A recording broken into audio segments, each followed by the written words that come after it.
So, you know my first name. I discovered I was donor conceived relatively recently in 2009, under fairly acrimonious circumstances, I could say. But for me, I think it was a real relief to find out some of the reasons why I was such a vagabond. I don't think I was ever the, for want of a better phrase, black sheep of the family, but I think it was just something that really made sense, I suppose. I have a sibling who reacted very differently, and what I say will be curtailed because of that and her desires for nothing to come out. Hopefully, if you do know me personally, then tell me afterwards.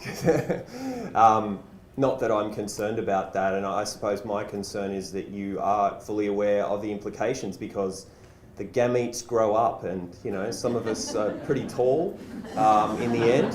And as I say, for me, it was my wife was a really good detective, and this is the thing: you can never really keep a secret forever. At some stage, it comes out, whether it's you know, someone that isn't from the family and doesn't know all the, well, can see through a lot of the other facades that come up. And I suppose it began with her making casual jest at me and how I didn't really look like anyone from my family, and at gatherings, and you know, your dad's not your dad, Ross, come on, you know, and I was sort of, all right, and you know, after a while it got a bit annoying, but she was actually really shocked when she found out it really was the case, even though she's very instinctual and she knew. So it does come out, and I suppose that's the key issue, is that that you have control over that, and I really think that younger is better. I suppose I don't have that option. I was, yeah, early 30s when I found out. And the contact that I've had with donor conceived people in the 3 years that I've known, the overwhelming majority of us found out under unpleasant circumstances, and it's usually when a divorce or a death happens, and that was the case with my family. You know, my father, my social dad, passed away. He'll always be my dad. I don't know who my biological father is as yet, but I'm a pretty good detective myself, and I'll find out one way or the other, I think. So if you have the chance to present that information in a way at a time, I mean, it's always going to be hard, isn't it? I can see it is. It was hard for my mother, but there was a time where she decided that it was time. And as I say, I was relieved that she'd gotten this secret off her chest, because it's a huge thing to keep, even from your best friends and your whole life. And I'm thrilled that she did, but yeah, my sibling reacted very differently, and it was a very negative experience.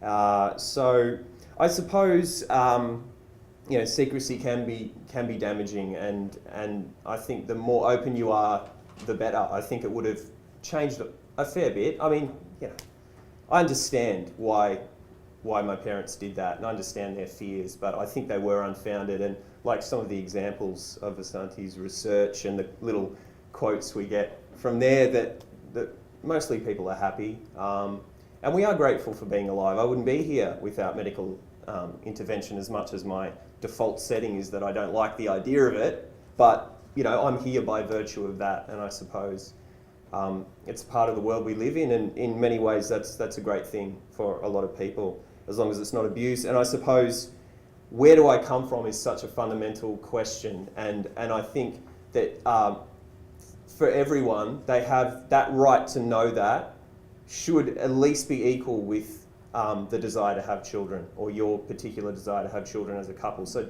be aware of that from someone on the other end of it. And very interesting that a lot of the DI and parents and egg donor parents turn out to be just as wonderful, and I'm sure flawed as well as the general public of parents. But there's no doubt about, you know, your desire, and that can turn you into great parents and make you really receptive to the needs of a child. But honesty, I think, should be fundamental in any of that, and I encourage you to be upfront about it.